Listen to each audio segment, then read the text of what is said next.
Dear students, क्या हाल है। उम्मीद है कि आप लोग ठीक होंगे। आज हम जिस टॉपिक पे बात करने जा रहे हैं वो डिडक्टिव रीजनिंग और इंडक्टिव रीजनिंग पे है। डिडक्टिव जो रीजनिंग होती है इसको हम उर्दू में इस्तखराजी तरीका या इस्तखराजी मंतक भी कहते हैं। मतलब ये वो तरीक़ाकार होता है जिसमें हम पहले से कोई लॉ कवानीन जो है वो नताइज जो है वो अक्स कर लेते हैं। फिर उसकी बेस पे हम क्या करते हैं कि मुख्तलिफ़ हालात वाक़यात के ज़रिए हम कवानीन को साबित करने के लिए, प्रूफ देने के लिए मुख्तलिफ़ एग्ज़ाम्पल्स का सहारा लेते हैं या मुख्तलिफ़ एग्ज़ाम्पल्स को पेश करते हैं।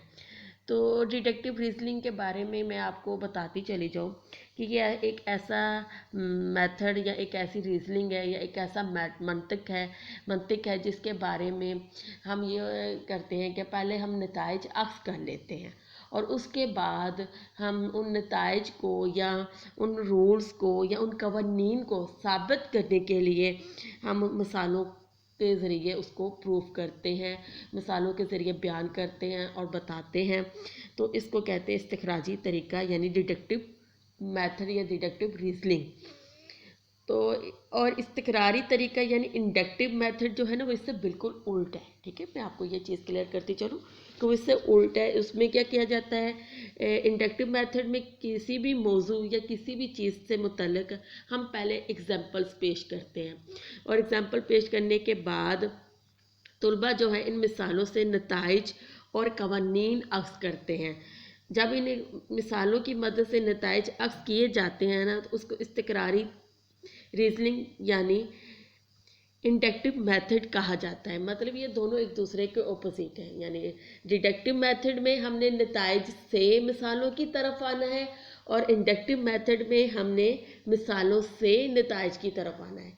यानी डिडक्टिव मेथड में पहले रूल्स बनेंगे, फिर उसे मिसालों के साथ पेश किया जाएगा और इंडक्टिव मेथड में पहले मिसालें या एग्जांपल्स दी जाएंगी, उसके बाद रूल्स या नताइज जो हैं वो अक्स किए जाएंगे।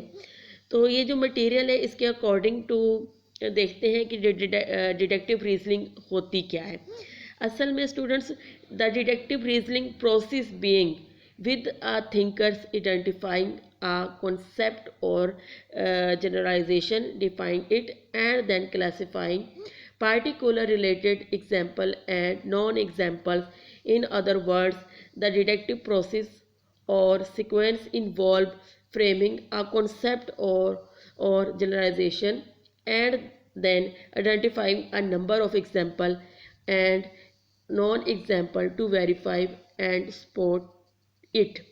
ठीक है, तो प्रोमोटिंग डिडक्टिव रीजनिंग में आएगा कि to encourage students to form a concept by using deductive reasoning by reasoning from a general situation to particular instance you might use the following steps. ठीक है, इसमें हम क्या करते हैं कि कुछ स्टेप्स जो हैं उनको फॉलोइंग करते हैं। लाइक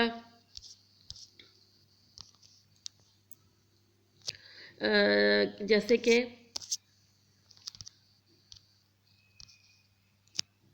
इसमें है कि हम जैसे फ़िश के बारे में है, एक एग्जांपल मैं दे देती हूँ कि फ़िश को ज़िंदा रहने के लिए पानी की ज़रूरत होती है। हमने ये नतीजा अक्स कर लिया है। फिर हम मिसालों के ज़रिए एक्सप्लेन करते चले जाएंगे कि उसे पानी की क्यों ज़रूरत है और पानी के बगैर क्या हो सकता है। फिर हम कहेंगे कि अगर उसको पानी ना दिया जाएगा तो उसकी डेथ हो सकती है, वो सरवाइव नहीं कर सकती, उसे पानी की ज़रूरत है, उसे उसका बॉडी स्ट्रक्चर ऐसा है कि उसकी स्किन ऐसी है, उसके जो है बॉडी शेप ऐसी है कि वो पानी में ही सरवाइव कर सकती है, वो ज़मीन में सरवाइव नहीं कर सकती। तो ये मुख्तलिफ इसकी जो है हम इस एग्जांपल दे सकते हैं। जैसे मैंने डिडक्टिव मेथड के लिए आपको फ़िश की एग्जांपल दे दी है कि उसके लिए पहले कवानीन यस कर लिया कि पानी फ़िश जो है फ़िश वो पानी में ज़िंदा रहती है। फिर हमने मिसालों के ज़रिए बता दिया, पहली एग्जांपल दी, फिर दूसरी एग्जांपल दी, फिर तीसरी एग्जांपल दी कि वो पानी में क्यों रहती है, वो ज़मीन में क्यों नहीं रह सकते। स्टूडेंट्स क्लियर हो गया। अब इसके बाद है इंडक्टिव रीजनिंग। इंडक्टिव रीजनिंग में मैंने आपको पहले ही बताया कि किसी भी मौजू या किसी भी प्रॉब्लम या किसी भी चीज़ के बारे में हम जो मिसालें पेश करते हैं, मिसालें पेश करने के बाद हम इन एग्जाम्पल से नताइज और कवानीन अक्स करते हैं, और इन मिसालों की मदद से नताइज अक्स करना जो है इंडक्टिव रीजनिंग कहलाता है। जैसे कि यहाँ पे लिखा हुआ है, the inductive reasoning process beings with identify a number of particulars, examples and non-examples, analyze and classifying them, and then framing a concept or generalization based on them। ठीक है, मतलब ये कि इसके बाद हम देखते हैं कि इसके जो टेबल है, यहाँ पे एक टेबल दिया गया है। इस टेबल को अगर हम देखें तो इसमें ये देखें डिडक्टिव रीजनिंग प्रोसेस और इंडक्टिव रीजनिंग प्रोसेस। हम यही देखेंगे ना, पहले हमने डिफाइन किया है डिडक्टिव रीजनिंग क्या होती है, इंडक्टिव रीजनिंग क्या होती है। तो अब हम ये देखेंगे कि इसका प्रोसेस क्या है। तो ये टेबल है, इस टेबल में आपको साफ नज़र आ रहा होगा कि कुछ एरो नीचे की तरफ है, कुछ एरो ऊपर की तरफ है। जो नीचे की तरफ एरर है इसको हम डिडक्टिव रीजनिंग कहेंगे। इसमें क्या होगा कि सबसे पहले हम रूल्स बना लेंगे, कि रूल्स बना लिए, उसमें जनरलाइजेशन कर लिया, उन रूल्स को हम जो है ना नताइज अक्स कर लेंगे, कवानीन बना लेंगे। उन कवानीन की रोशनी में, अपने हालात और वाक़यात की रोशनी में हम क्या करेंगे, identification of example A, example B और एग्जाम्पल सी, यानी डिफरेंट किस्म से हम उन एग्जाम्पल्स को जो है आइडेंटिफाई करेंगे, उनकी निशानदही करेंगे।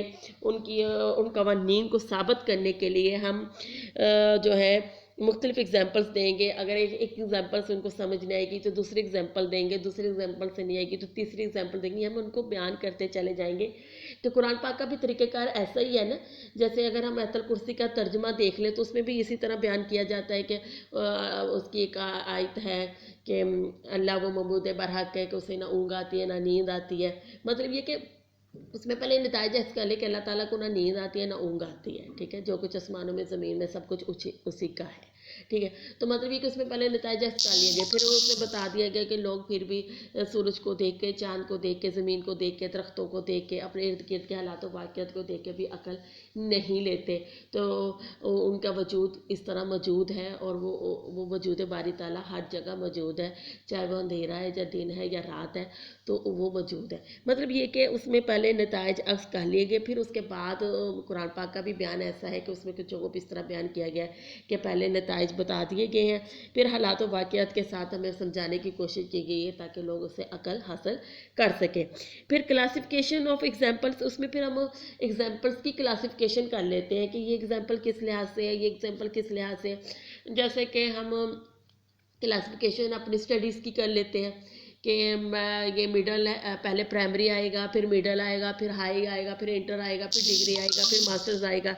तो उस तरह मुख्तलिफ हम अपनी एजुकेशन जो है क्वालिफिकेशन की क्लासिफिकेशन कर लेते हैं। इसी तरह हम एग्जांपल्स देते वक्त भी इसकी क्लासिफिकेशन कर लेते हैं। जैसे मैंने फ़िश की एग्जांपल आपको दी थी कि फिर हम फ़िश की एग्जांपल्स देते हुए ये कहेंगे कि फ़िश का बॉडी स्ट्रक्चर ऐसा है कि वो ज़मीन में नहीं रह सकता, वो पानी में रह सकता है।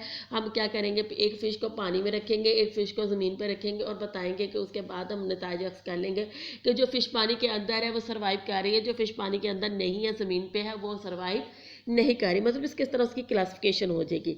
तो उसके बाद आ जाता है डिडक्टिव रीजनिंग। तो हमने देख ली कि उसमें पहले रूल्स बनेंगे, रूल से हम एग्जाम्पल की तरफ आएंगे। ठीक है, तो जब हम इंडक्टिव रीजनिंग को देखेंगे तो इंडक्टिव रीजनिंग में हम सबसे पहले एग्जाम्पल्स देंगे। ये देखिए ना, इसके एरर ऊपर को जा रहे हैं। तो इसमें हम क्या करेंगे, पहले perceptions of example A, example B, example C, उसके बाद डिफरेंट किस्म की मिसालों के ज़रिए हम उसकी क्लासिफिकेशन करेंगे। यानी कि उसके ऑपोजिट हो रहा है। देखिए ना, उसमें पहले नताइज बयान किए गए, फिर एग्जाम्पल पे आए। इसमें पहले एग्जाम्पल्स दी जाएंगी, फिर हम नताइज की तरफ जाएंगे। पहले हमने इसकी आइडेंटिफिकेशन एग्जाम्पल्स की, फिर हम उसकी क्लासिफिकेशन करेंगे। क्लासिफिकेशन के बाद हम रूल्स निकालेंगे कि आया के रूल्स क्या होने चाहिए। मतलब इस तरह के लिए मैं एक सिंपल सी एग्जाम्पल आपको देती हूँ। तो कुरान पाक में में जैसे कौम आद और कौम समूद के बारे में हमें बताया गया था, तो उसके बारे में पहले हमें उनकी अजाब के बारे में बता दिया गया कि उन पर अजाब क्यों नाजिल किया गया, और उसकी मिसालों के ज़रिए हमें बता दिया गया, इसलिए कि वो नाफरमान कौमें थी, बदकारी करती थी और ये करती थी वो करती थी। फिर अल्लाह ताला ने उनको तबाह बर्बाद कर दिया और आखिर उनका नतीजा ये निकला कि बुराई का बदला बुराई होता है, बदी का बदला बदी होता है। मतलब अगर आप नेक काम करेंगे तो आपको उसके नेक काम का नेक बदला मिलेगा, अगर आप बुरे काम करेंगे तो उस काम का बुरा बदला मिलेगा। यानी कौम आद और कौम समूद की मिसालें देने के बाद हमें इस चीज़ पे क्लियर कर दिया गया कि उन पे अजाब क्यों नाजल किया गया। पहले एग्जांपल्स के ज़रिए हमें इस चीज़ को समझाने की कोशिश की गई, फिर बताया गया कि वो नताइज उनका ये है कि बदी का अंजाम बद होता है और अच्छाई का अंजाम अच्छा होता है। मतलब ये कि इसमें पहले एग्जांपल्स दी जाएंगी, एग्जांपल्स के ज़रिए आपको समझाया जाएगा, फिर उसके बाद बता दिया जाएगा कि इन एग्जांपल्स की रूह में हमने ये नताइज अक्स किए हैं, उसको हम कहेंगे इंडक्टिव मेथड। ठीक है स्टूडेंट्स, क्लियर हो गया। हमने इस पर ज़्यादा लंबा चौड़ा पढ़ना नहीं है क्योंकि आपके सिलेबस में सिर्फ ये है कि डिफाइन डिडक्टिव रीजनिंग और डिफाइन इंडक्टिव रीजनिंग। तो डिडक्टिव रीजनिंग की भी डेफिनेशन मैंने आपको बता दी और इंडक्टिव रीजनिंग की भी मैंने आपको डेफिनेशन बता दी। फिर मैंने उसका प्रोसेस के ज़रिए एक टेबल फॉर्म के ज़रिए आपको बता दिया कि ये दोनों एक दूसरे के ऑपोजिट हैं और ऑपोजिट है, इसलिए आप इस टेबल को अच्छी तरह तैयार कर लें और वो जो इंग्लिश में मैंने मटेरियल आपको दिया है उसको तैयार कर लें, ज़्यादा इसको याद करने की ज़रूरत नहीं है। अब हम मज़ीद इसको जो देख लेते हैं कि इंक्लूजन में आपको बता देती हूँ कि इसकी जो डेफिनेशन है वो मैं आपको क्लियर कर देती हूँ कि इसमें ये देखिए ना, ये डेफिनेशन बिल्कुल परफेक्ट है। इसके साथ आप वो टेबल फॉर्म को बना देंगी तो आपका क्वेश्चन जो है वो क्लियर हो जाएगा।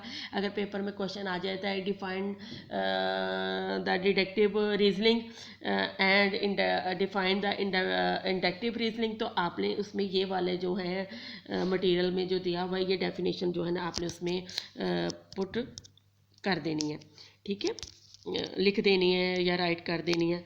तो उसमें यह है देखिए, deductive reasoning involve identify a concept और generalisation, define it and then classifying particular related example and non example on the basis of the general definition. ठीक है, मैं दोबारा रिपीट कर देती हूँ। अगर आप लोगों को ये इशू हो कि इसमें नज़र नहीं ठीक आ रहा, कोशिश तो मैंने की है क्लियर पिक आ जाए तो, लेकिन फिर भी मैं इसको दोबारा से डिफाइन कर देती हूँ, रिपीट कर देती हूँ कि deductive reasoning involve identifying a concept और generalisation, defined it and then classifying particular related example and non example on the basis of the general definition. ठीक है, अब इसके बाद हम देखते हैं inductive reasoning. Inductive reasoning involve identifying a number और particular example and non example